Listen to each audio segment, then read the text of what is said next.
Support for the show comes from Anthropic, the team behind Claude. There's a certain kind of person who delights in spending hours figuring something out. For them, this kind of work isn't a waste of time. It's an irresistible pursuit of the aha moment when everything clicks.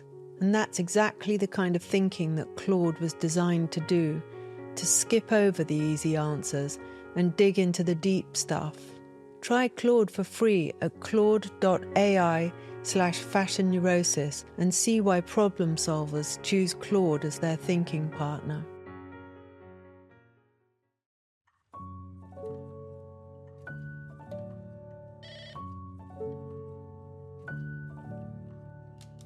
Hi, come in.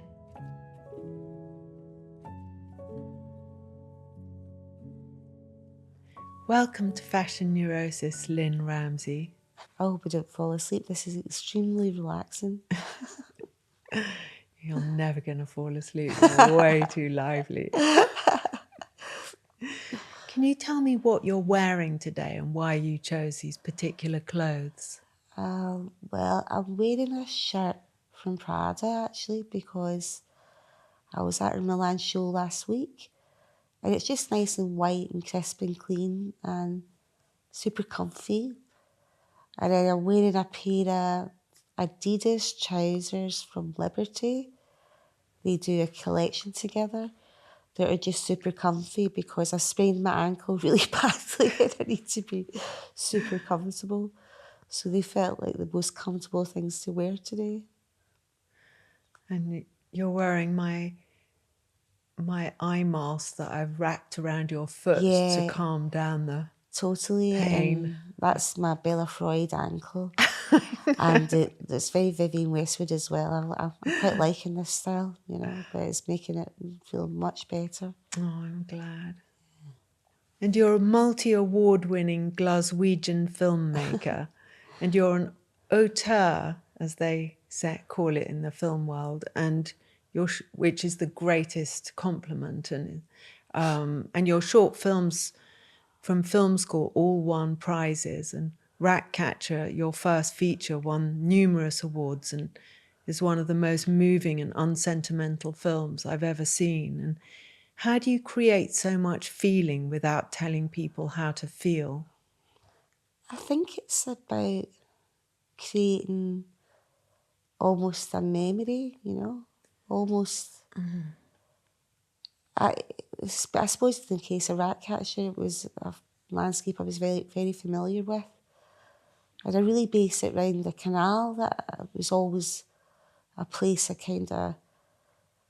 was quite seductive, but it was quite dangerous. Like people would fall in and drown, or you would be up there with your boyfriend, or, you know, it was a sort of dark, sinister, but seductive kind of place.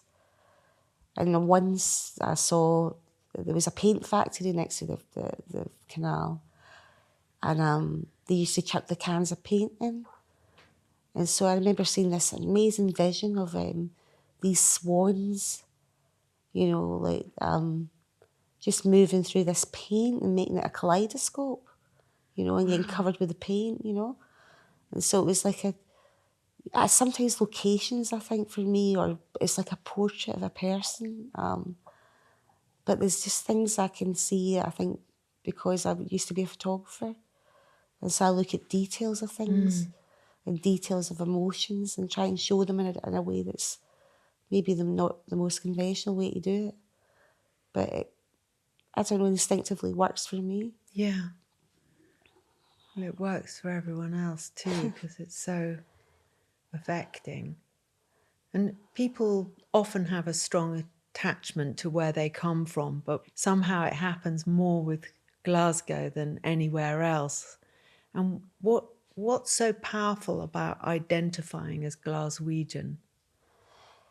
It's just a pretty extraordinary place. I mean, my friend who's Italian was there while I was in Milan, which was quite odd because she's my best friend. So she's the city of my birth, and I'm in Milan, the city of her birth. And she kept saying it looked like Gotham City. It's got this kind of crazy, it was the first grid system before New York.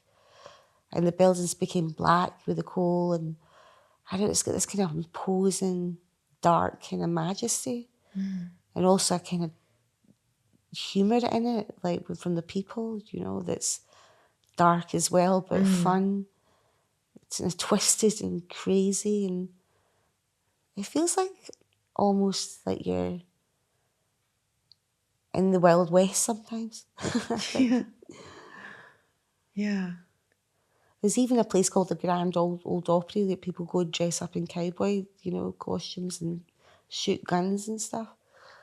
It's just a kind of like particular city, and it's sort of dark and gloomy but beautiful, and you know, in the summer it becomes this other place, you know, that you know, this light until 12 o'clock at night is, you know, you have this lightness and then you have this darkness, and I always thought it was a great place for a sci-fi, but Jonathan Glazer beat me to it, you know, with Under the Skin. Oh yeah. God, that was Damn you, John amazing. Glazer. I love him. It's true, because that seems to be part of the characteristics of the people I've met who are from Glasgow, with this humour and also this darkness and this originality as well. Well, I read Bobby Gillespie's biography Yeah. recently, and it was like, not that recently, but a few years back, and it was kind of funny how similar it was, and we coming from quite a similar background. And his parents were really intellectual and communists, and so there's a certain intelligentsia with it as well. Yeah. Even though it's pretty blue collar working class, you know. You know, there's a sort of fierce intelligence as well. And I don't really know, I can't really put my finger on what makes Glasgow Glasgow, but I've ended up going back there, and I didn't think I would. I was trying to escape there, if anything, when I was a kid, you know. And, you know, maybe you just escape the place you're born, you want to move on, you know. But I went back there and I've sort of rediscovered it, and it's quite an eye-opener. It's like it's become something different. It's kind of morphed into this place with great restaurants and great culture and really multicultural. And I'm quite enjoying being back there, really. You know? That's so nice. And you're an incredibly artistic person, and when you talk about ideas, it's almost as though they're in 3D as you're describing them. And when did that first start? I think it was when I was a really young kid. I mean, I used to draw the whole time. Like, my mum would just say I was the best kid ever because I didn't cry, I didn't do anything. She'd just give me paper and pencils and I'd just be happy for hours on end. So and it wasn't about the end result or anything, it was just the process of drawing, you know. I just found it so fascinating. And then I would sort of draw things that were around me, and I guess, from very early on, I remember, you know, just sketching the whole time and looking the whole time.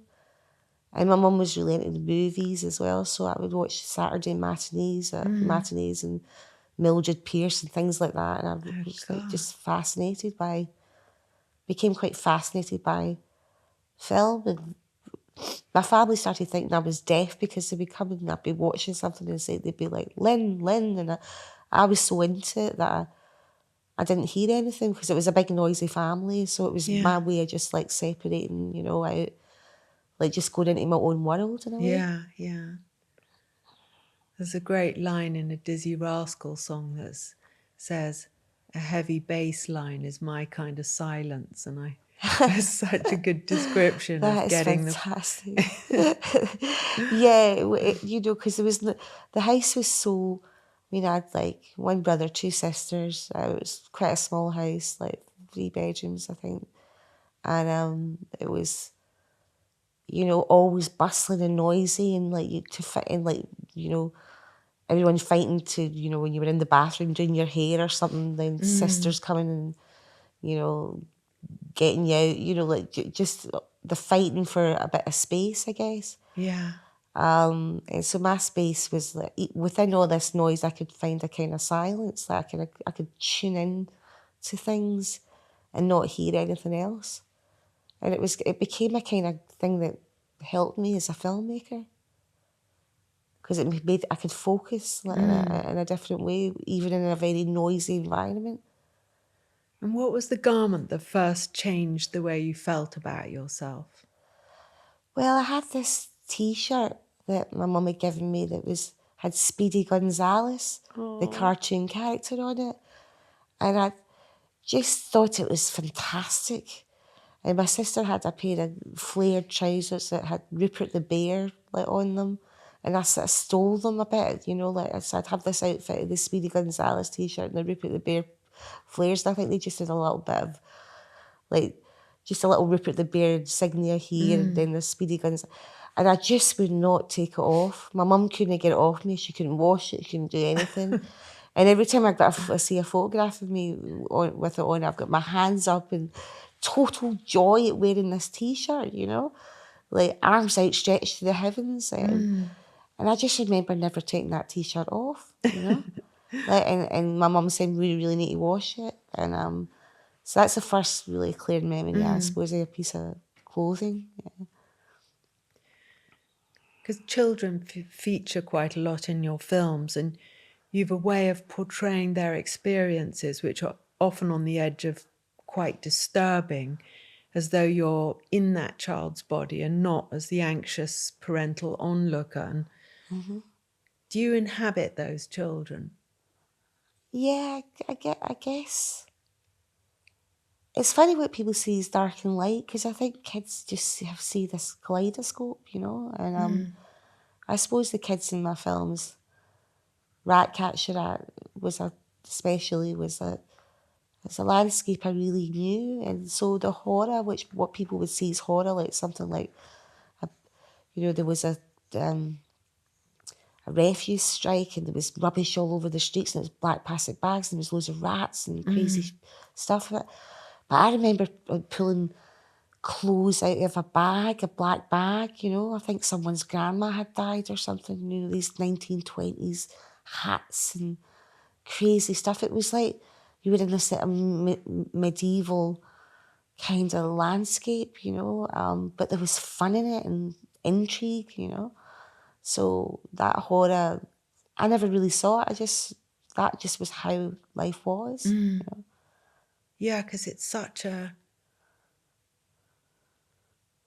there's suspense, but it's a completely different kind of suspense of not really knowing what's going to happen. And the way you made that film, you can't predict anything, and it's somehow it opens you up more and more to being on every moment of that journey in that film. And it's one of my favorite films I've ever seen. It's so incredible. And I think it was made with real,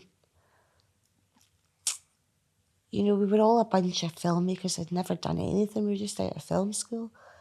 And I really fought to have, like, my DP, who had never shot a film before, that's the camera. Really? Yeah, like they wanted me to use people that's more experienced, and I fought and fought to get.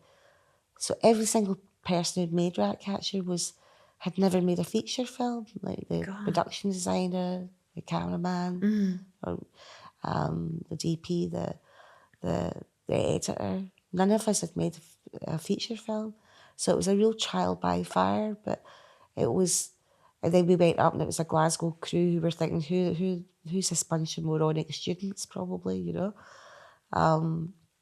But there was a real purity with it, because of that. It was, it was a bunch of students making a film, really, and we found these amazing locations, and we built a canal because you couldn't go near the water there. It was so polluted. Yeah, we had to build a canal. And I think if someone asked me to do that, I think the naivety of us, because I think now if someone went, we have to build a canal, I'd be like, oh my God, you're kidding, that seems like an impossible task. Yeah. But it sets in Ratcatcher, and it's also, it's builds. And we did it in a kind of like naive punk kind of, we can do this kind of spirit. But it was a really, I remember I wrote it to be this, you know, it was like the hottest, a warm summer, like the whole thing was sun, and then it rained the whole time. It just rained and rained and rained, and there was no weather cover, and it was a painful shoot, but somehow the kids in it got me through it, because they just totally loved the experience, and we shot it chronologically so that, you know, every day was new for them. I never gave them the whole script. So things would be unfolded in real time. So it was really fun. The kids, if it hadn't been for the kids, I think I'd have ran a mile, you know, to be honest. Because the DP and I were often like, oh my God, let's never make a feature film again. This is so stressful. You know, it's such a big deal making a film, a feature film. And so it was a real, there was a real insight into this new world, and totally scary in so many ways as well. You know, I kept moving the camera away from the crew. I was like, there's too many people, because I've been used to making short films with maybe crew of 15 maximum. And so seeing all these people, all these gaffers and people like, you know, doing lighting, you know, and just the amount of people you need for a film shoot, a long film shoot. I kept just taking the tripod and the camera and moving it away, kind of like running away with the camera, you know. So it was quite, you know, it was a special experience. And when I see photographs of me at that time, because I was only like 26 or 27, I'm amongst all these kids. There's a beautiful photograph where it's the crew and the kids and stuff like that, and it looks like a school photo, you know.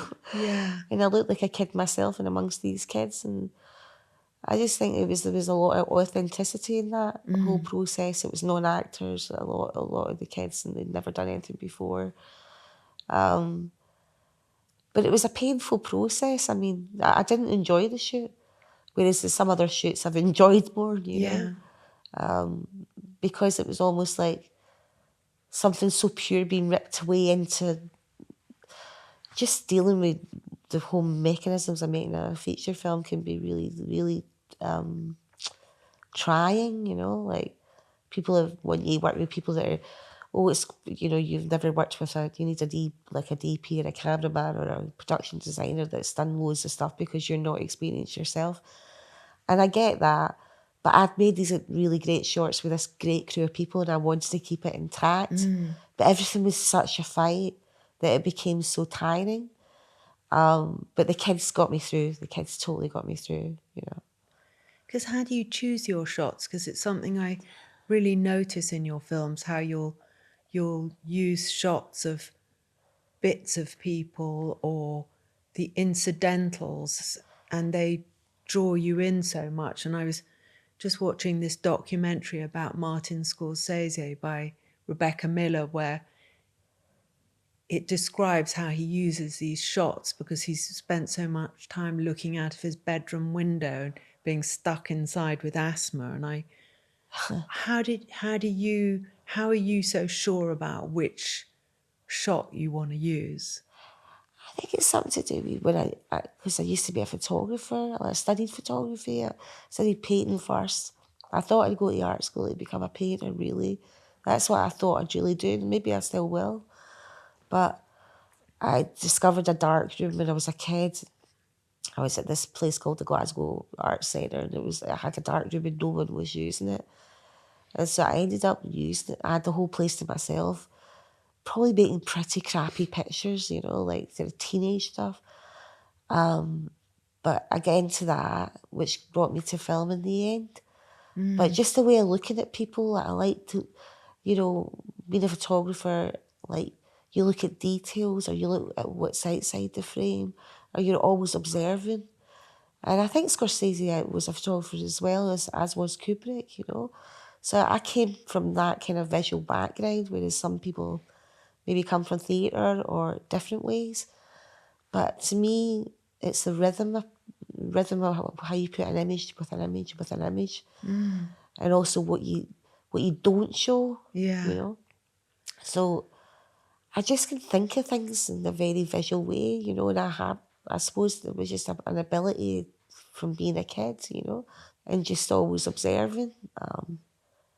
But I definitely, I mean, one of my favourite things, going back to Ratcatcher, is there's just one tiny detail where Jane, and it shows a lot of love between the mother and the son, and it's basically, you know, the mother's got a stocking she's forever darning because she can't afford new tights, and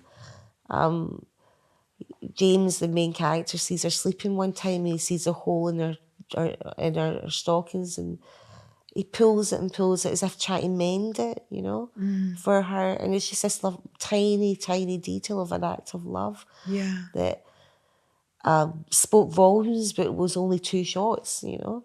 God, so wonderful. Or even 1, maybe, you know. So it's nice to think about maybe quite prosaic ideas sometimes in quite an economical way. And also, when you were never really here, I didn't have a lot of time to shoot that film, and there was a sequence which I thought would be a big action sequence, and I ended up shooting it with surveillance cameras.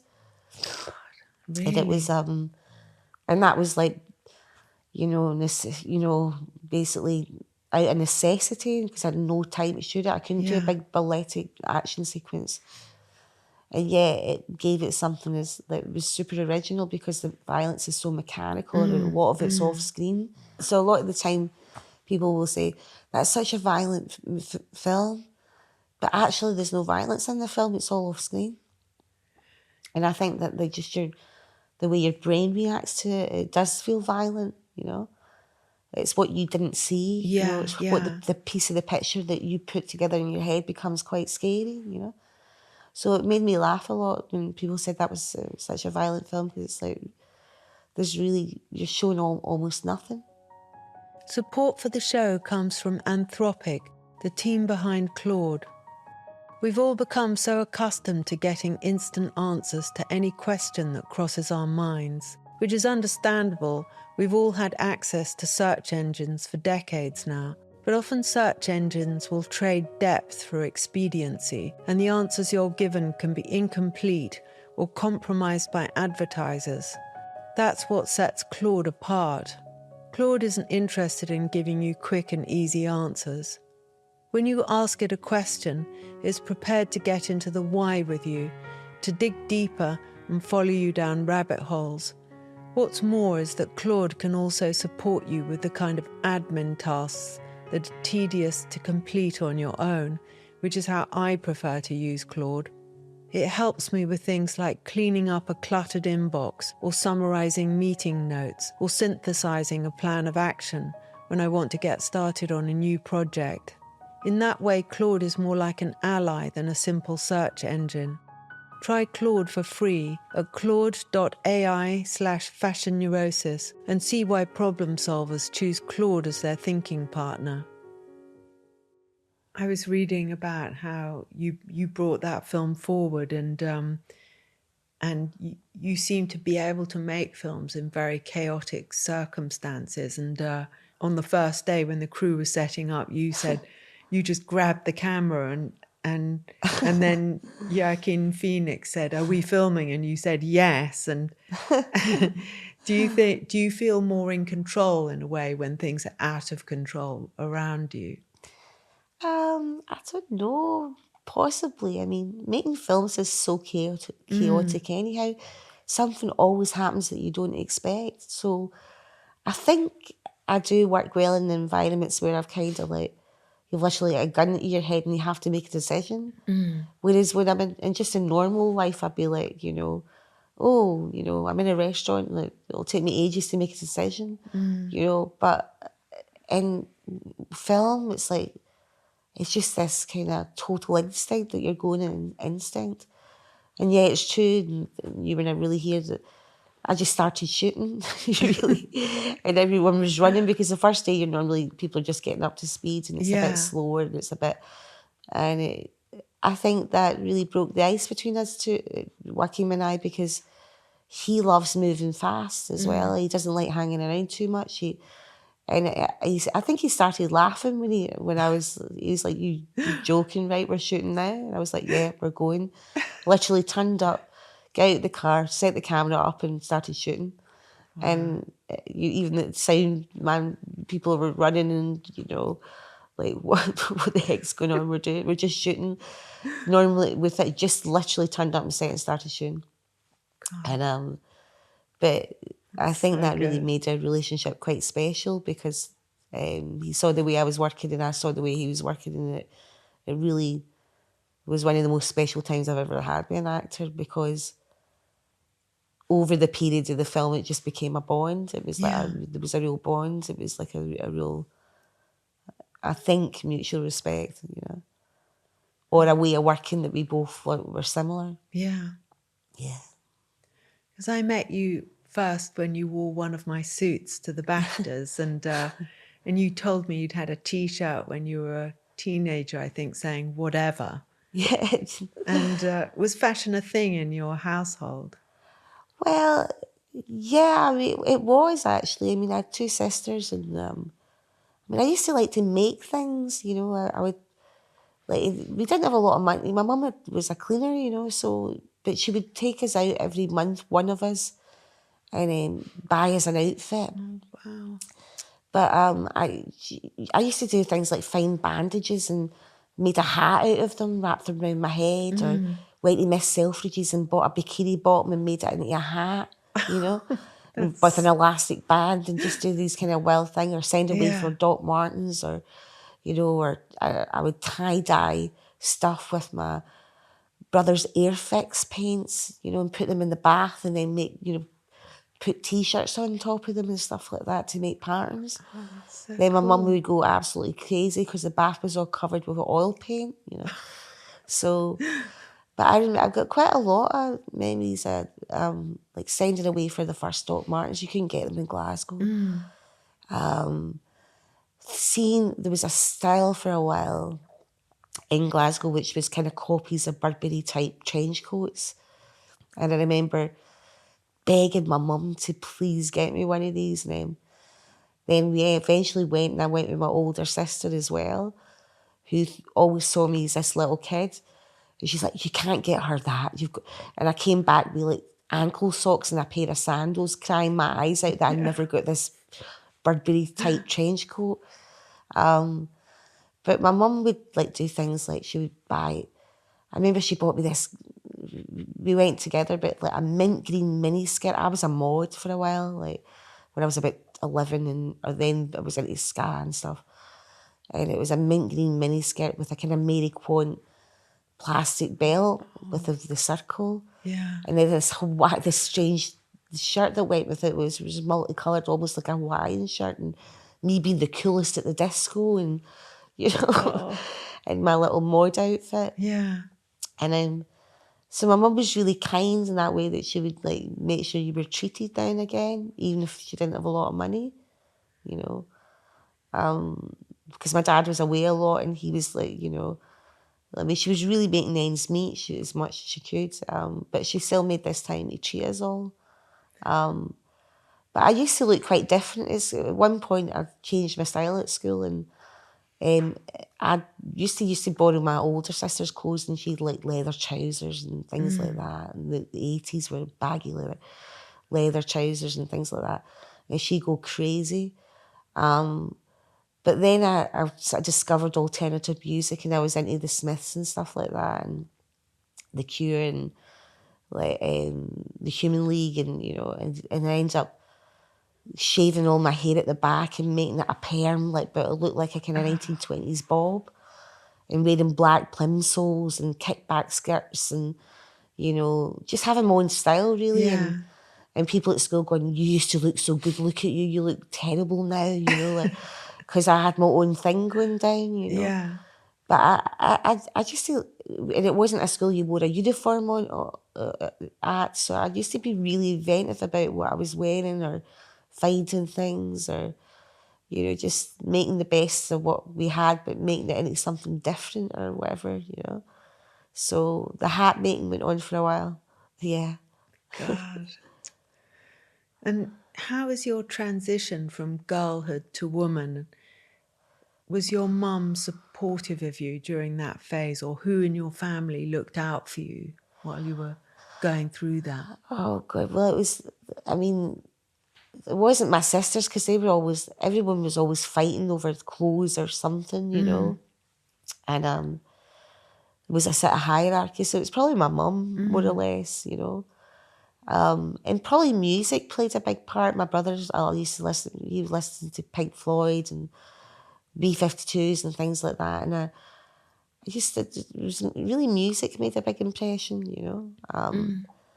And my dad was really into music as well, which was great. But I think my mum I was the most close to, really, yeah. She used to laugh at some of the things, the outfits I'd wear, you know. Yeah.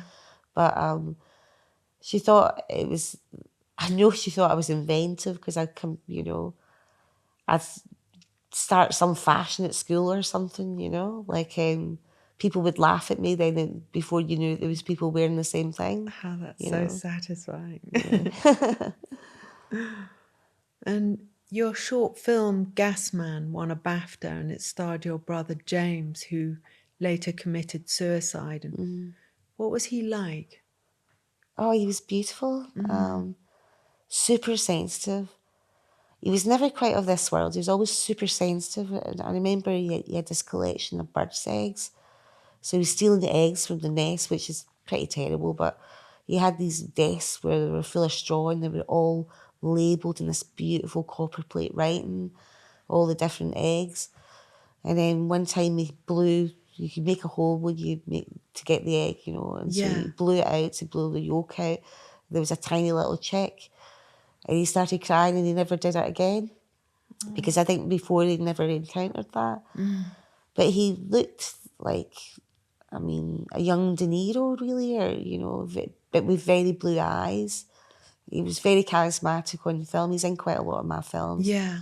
But just picked up on vibes from people. He was a real sensitive soul, and I think he just couldn't really cope with the world in the end. You know, it was like, you know, when people are empaths, you know. Yeah. Yeah. And I think you have to be to a degree to do what we do as well. You need to be empathetic. You need to get the temperature of people or a room. And he just had that, like, to an extraordinary degree, you know. And it certainly has helped me as a filmmaker just to read people and be sensitive and stuff. But I think it brought him a lot of pain in the end, you know. He could kind of feel people's pain. Yeah. Too much. Yeah, too much. It was just too much. It was almost like he wasn't really meant to be here, you know. You know, so I really, really miss him. But yeah, just an extraordinary person, extraordinary intelligence. Had his issues and things with drugs and different things, but was trying always to get out of that and, you know, get sucked into a bit of the Glasgow heroin scene because it was a really crazy time where there was so many people that were dying, and half the people I know from school like are dead because of heroin. Yeah. It was a real epidemic. Yeah, it was a super wasn't it? epidemic, and AIDS as well because of shared needles, you know. So it was quite a dark time, to be honest, and you get sucked into that. And, you know, I often wondered if I'd have been a heroin addict if it hadn't been for him, because like, I remember as a child I was sketching him and he looked like he'd fallen asleep, but he'd actually overdosed. And he started turning blue and I didn't know what to do. So my instinct was to walk him, and I'm walking down the street in this little housing scheme with my brother on my back, basically, and people are going, hello, but they're not doing anything. It was so kind of like, I don't want to be like that, you know. And so in a way he saved my life, you know, because everybody was doing it. Everybody, yeah. Yeah, I must say, he was a brilliant actor. And I mean, he's so beautiful in Gasman. It's so powerful and moving. And Yeah, I mean, in a different life, I think he's been a really, really major actor. I mean, he was in Gangs of New York and he was in a few Kyle Loach films, but he just was lost to drugs and lost to this kind of sensitivity that's was almost too much for him, you know? Yeah, because when I was thinking about, because you've talked about him a lot, and thinking how, Oh, I think you would have loved him.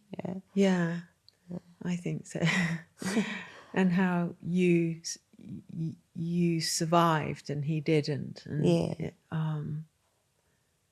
that's so Yeah, I think interesting. about him often, actually. Yeah.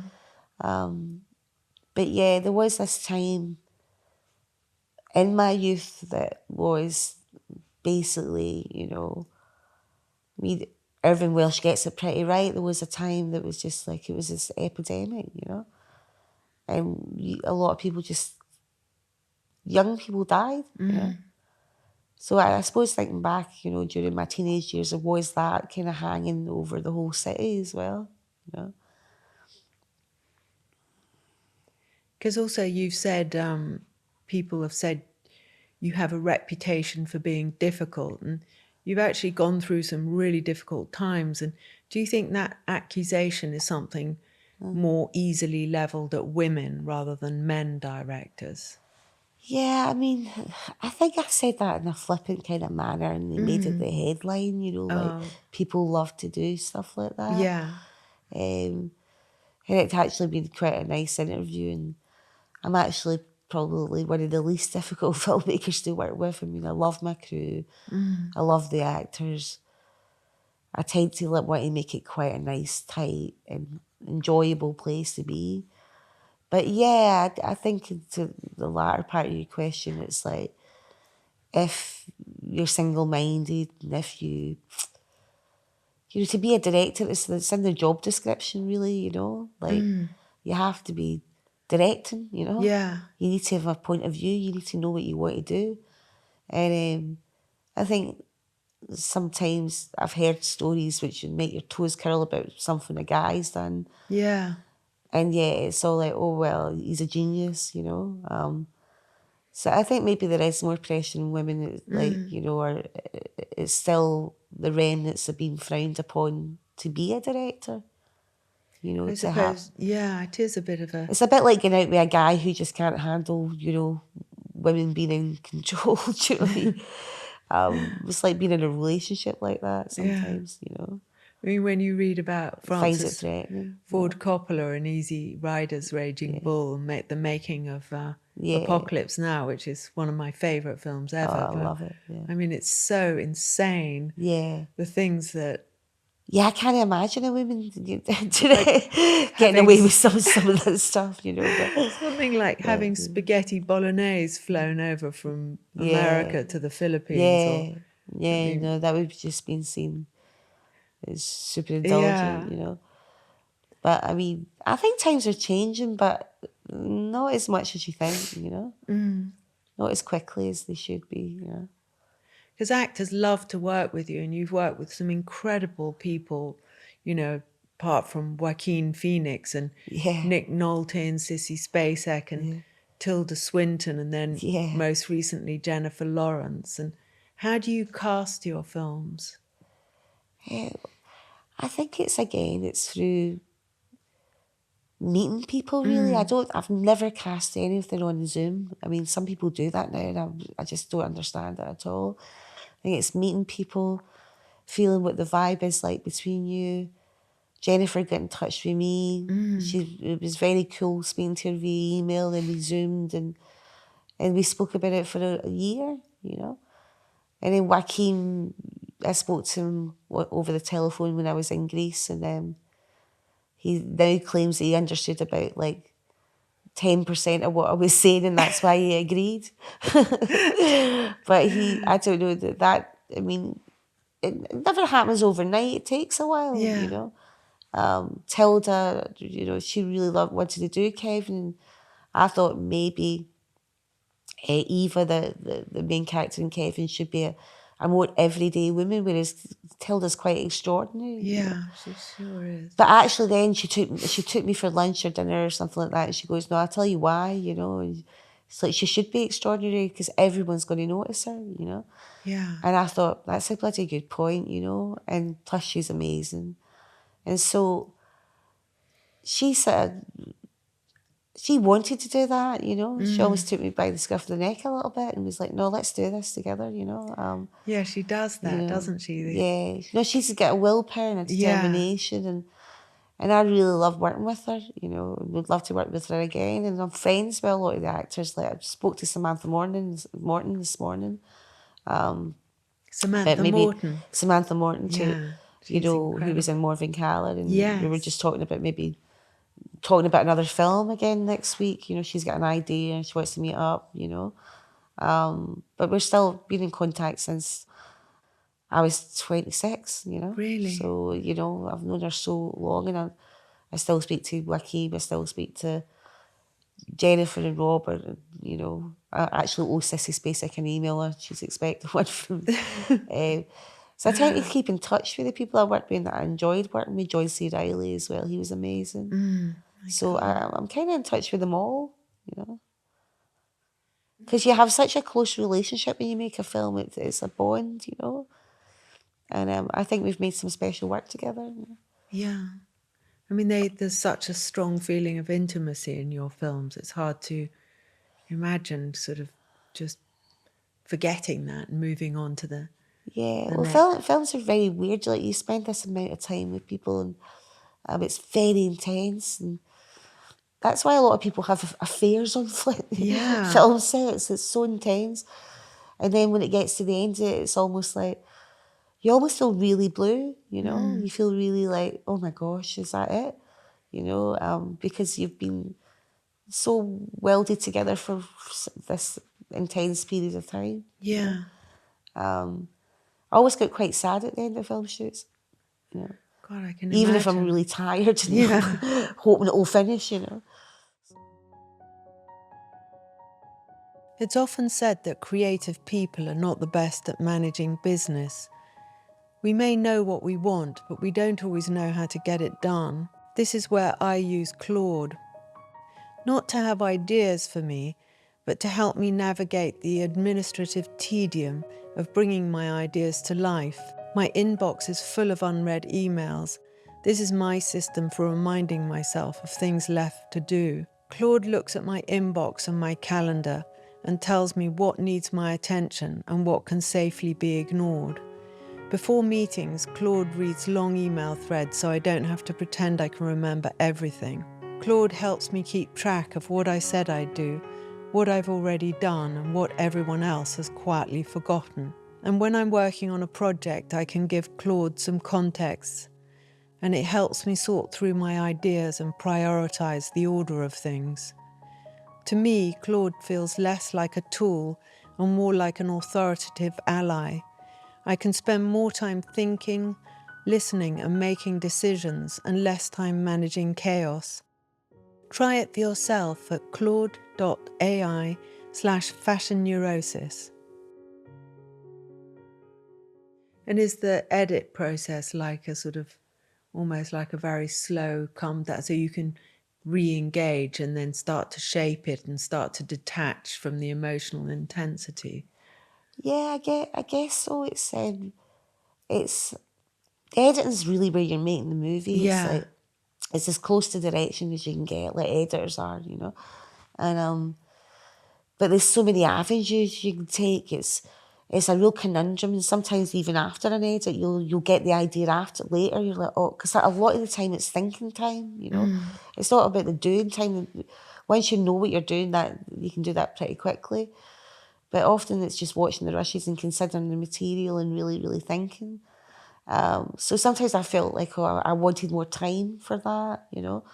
And sometimes I felt like, you know, I had great edits, and then sometimes I've had terrible edits because maybe the financier didn't like the cuts or whatever. But it's quite a crazy process. And funnily enough, I just reconnected with the first editor I ever worked with who'd done Ratcatcher and Really? Morvern Callar, Lucia Succhetti. Oh, yeah. And she lives quite amazing. nearby. And honestly, it was like as if we'd never left each other, because she's like my best friend as well. And that became a bit hard working together. You know, sometimes like working with your best friend can be great and terrible at the same time. But you know what? Me and her just gel and bond, and I really, really want to do my next film with her. Because because we've got a rhythm, you know, she's very different from me. Yeah. She's, you know, and I think that it made me really happy again to reconnect with her, you know. But the editing is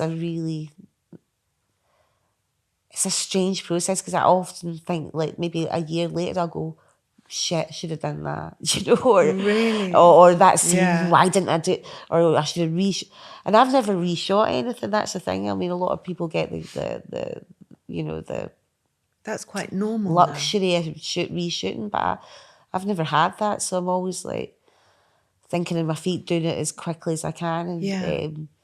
but yeah, sometimes you think you miss something, or sometimes you get an idea much later in the day, but you've just got to they're all like babies, you know, that you're still thinking about them years later. Yeah. It's strange, you know. You know, you're still thinking about how you could have done this maybe differently, you know. But you also, you know, into the next one. And how do you make someone attractive in a film? Well, sometimes I make them unattractive, but in a way that's attractive, I think. I mean, for instance, Jennifer Lawrence's role in, you know, Die My Love, with like, you don't know how she's going to react from one time to another, you know. And she can be like, she can say things that are so off the cuff that it could seem, you know, she could be unlikable for that, you know, or she can just seem totally out there. But she's always got this humour and this beauty that brings you back, you know, Yeah. and there's an honesty in it, you know, and an honesty in her character that I think brings you back to her, you know. So I mean, I always work with flawed characters. I think I've ever made a film that doesn't have flawed characters in it, you know. And you're very involved in the music in your films, and you can write songs and sing. And in Die My Love, your new film, you actually sing the last track, Love Will Tear Us Apart. Yeah. And did you ever think of being in a band before you became a filmmaker? Oh, God, I'd much rather be in a band. I can imagine I you really would have, in a you know, it would band. be a hell of a lot. Now, funnily enough, I've been talking to Bobby Gillespie recently about maybe, you know, doing some stuff together, you know, because he saw the film and he liked, I wrote some lyrics for another song and he recorded it, and it was really sweet of him, you know. I really like writing songs because they're much faster than films, you know. I mean, The Love Will Tear Us Apart cover just came out of me singing it down the phone, saying Really? maybe we use something like that. But I didn't think it would be in the movie, and I still probably would change it, because if I had my way, you know, like the music supervisor, Rafe Birchall, at the time was like, this is brilliant. But also, like, there was a cover of like Jennifer singing The Beast in Me that I liked as well. Oh, wow. So I still like to revisit things in the music, but yeah, I do love music. You know, and I think maybe when I was younger, I was maybe not hanging around with the right people or too shy to be in a band. But I think now I would definitely like to write songs for other people. Yeah, it's a lot quicker than making a movie. It's like a Polaroid. It's like you know, doing a Polaroid instead of like doing a 10:8 camera photograph. You know, so I love that spontaneity.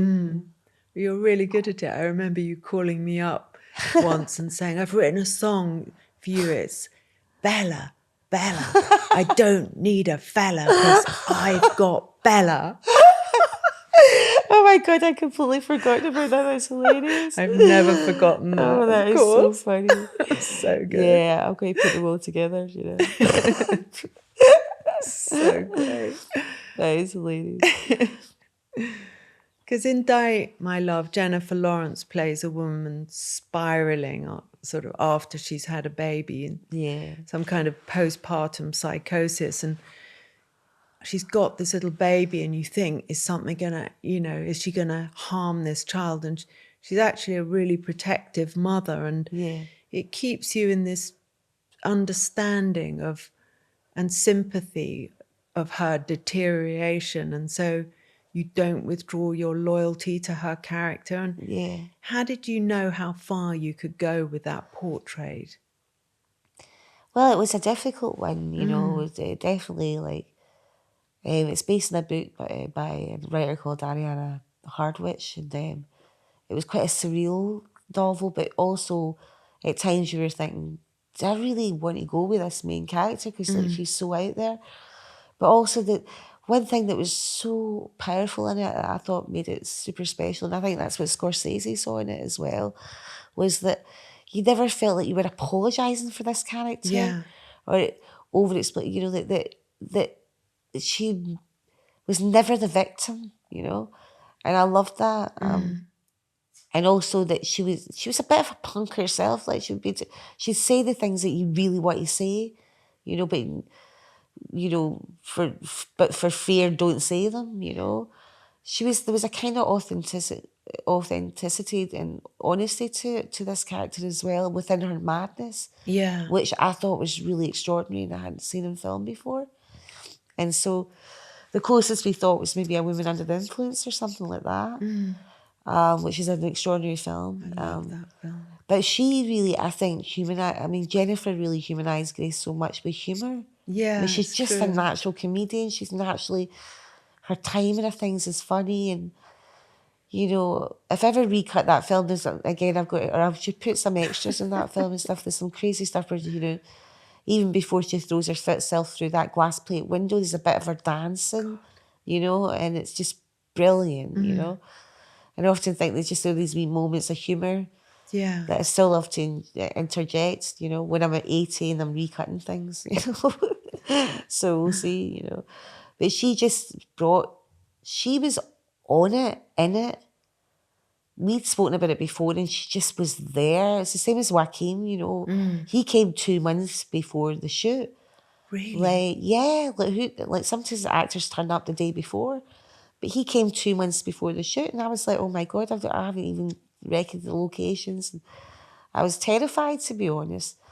But the more and more we talked, the more and more we got it, and the more he got me, you know. Yeah.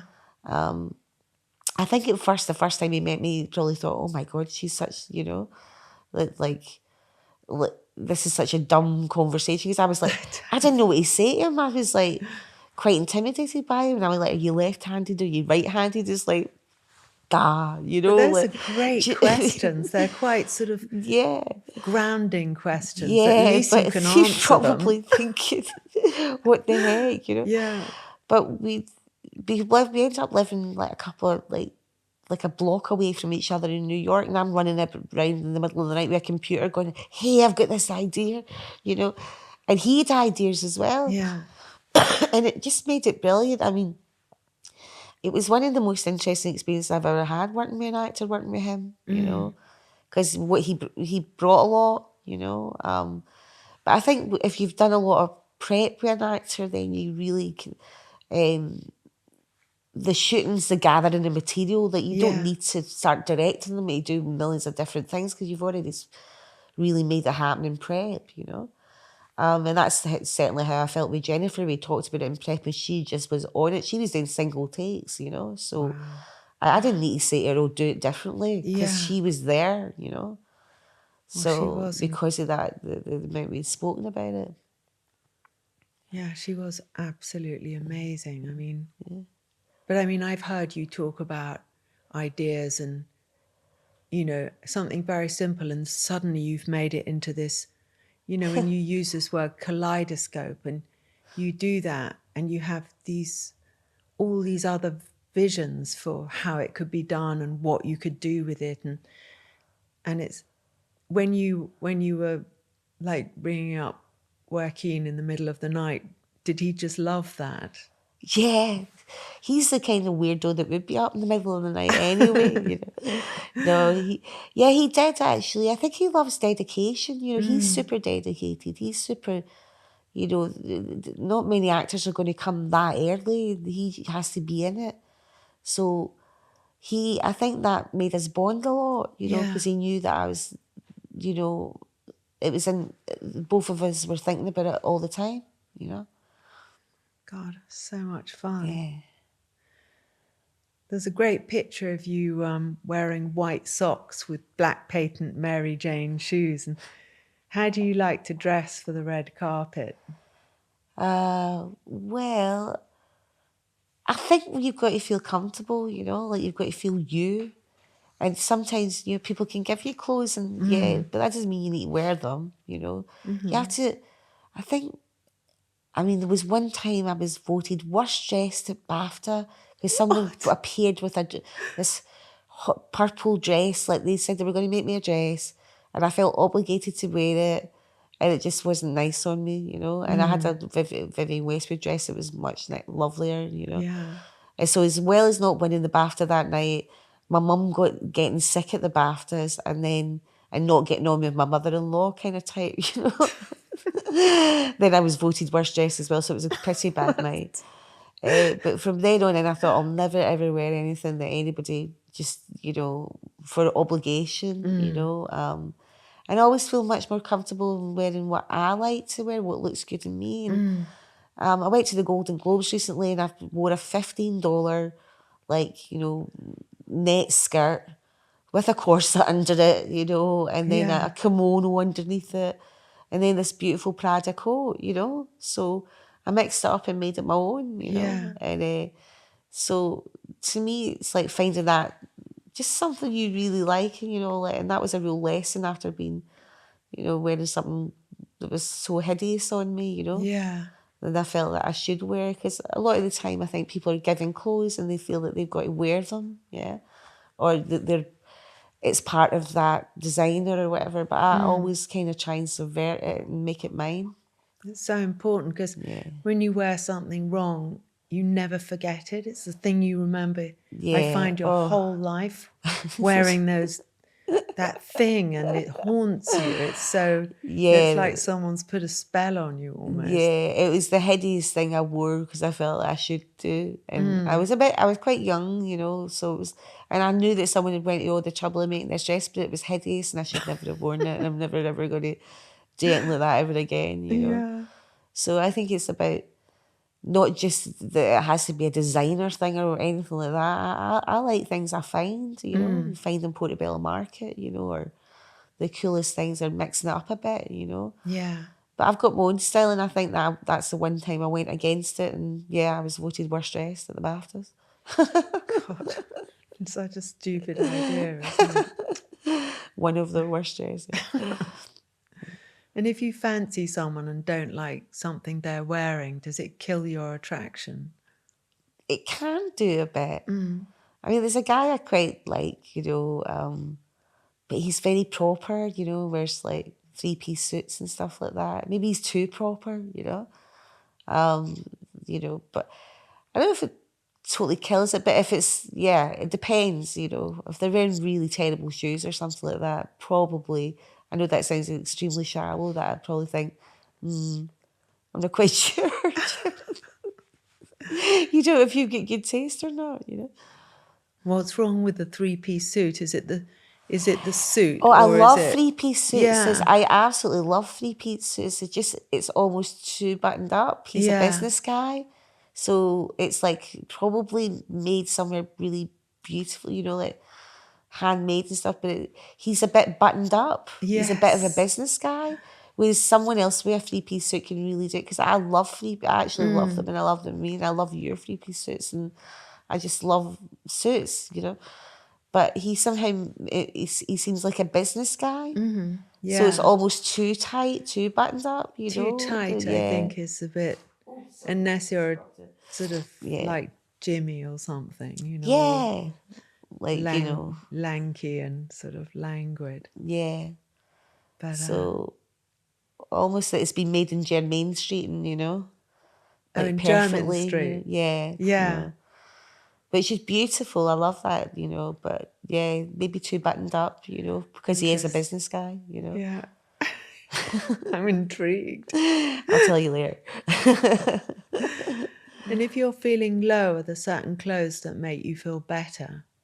Oh, for sure, yeah. Colour, I love colour, I've got this coat recently, and it's like, one of those, it's a kind of cobalt blue or a Paul Clay blue, or, and just that colour, it just makes me, especially if you wear it with yellow or red.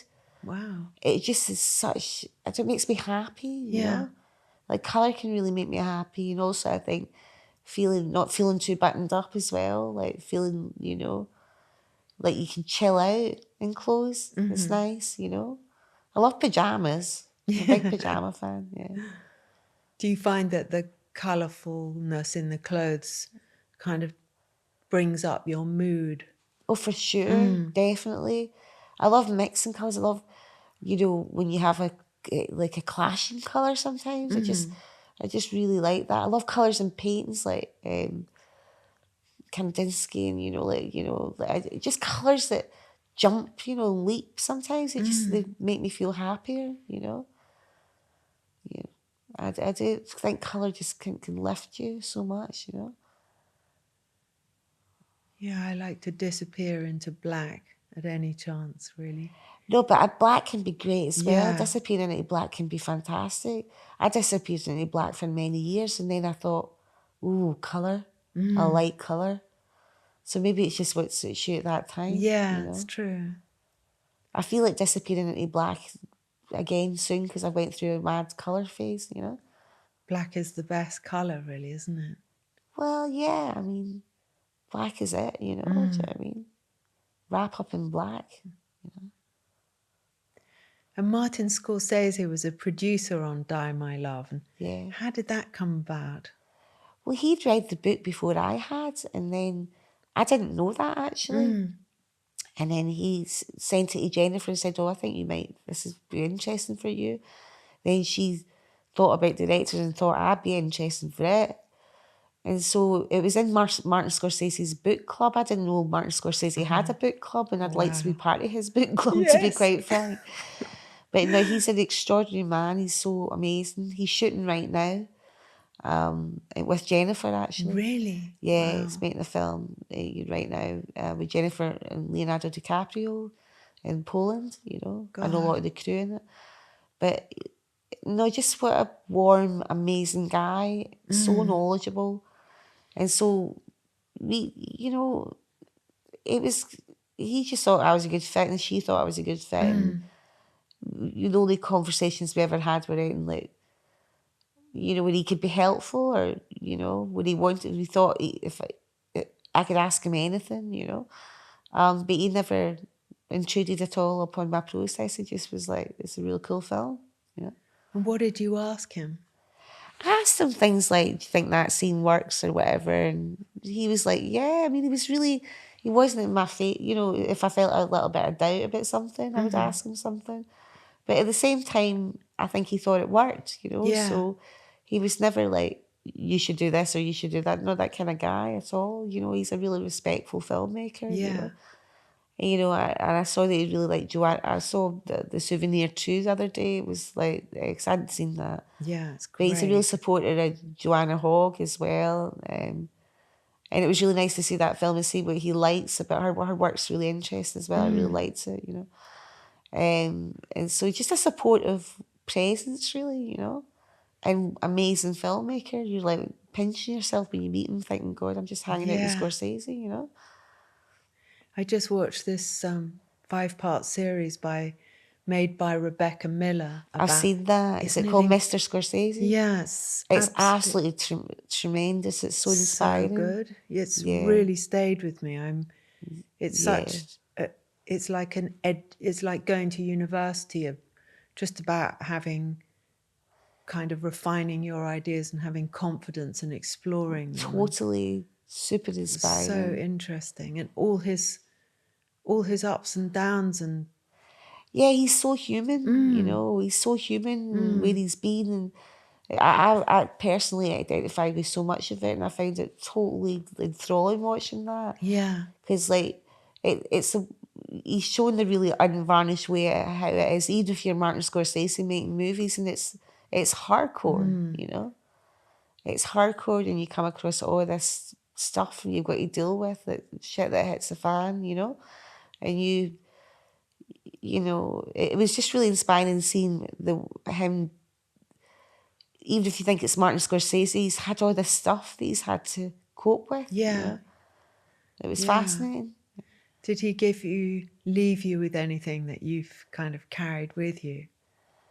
I don't know, just to be that gracious, to another filmmaker. Yeah. Like he's got true grace, and also how, you know, he's in his 80s and he's so energetic and he's so talented.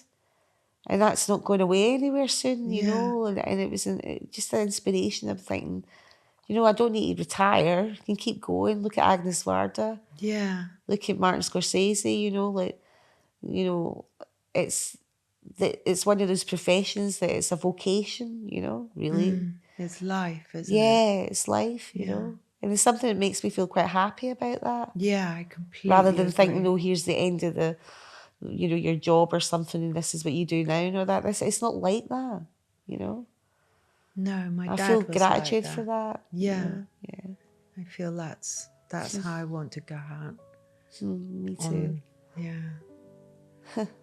Well, thank you so much, Lynne Ramsay, for being on Fashion Neurosis. You're a great inspiration to me, and you always have been, and a great friend. And thank you so much. Thank you, Bella Freud. Yeah, that was really, really lovely and very relaxing. Thank you.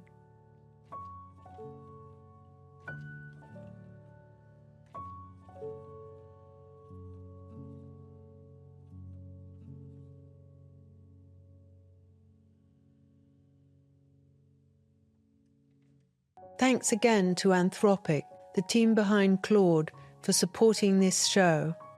Claude is the AI for people who want a thinking partner, people who aren't satisfied with good enough, but instead want to understand the why of the thing more than just getting a simple answer.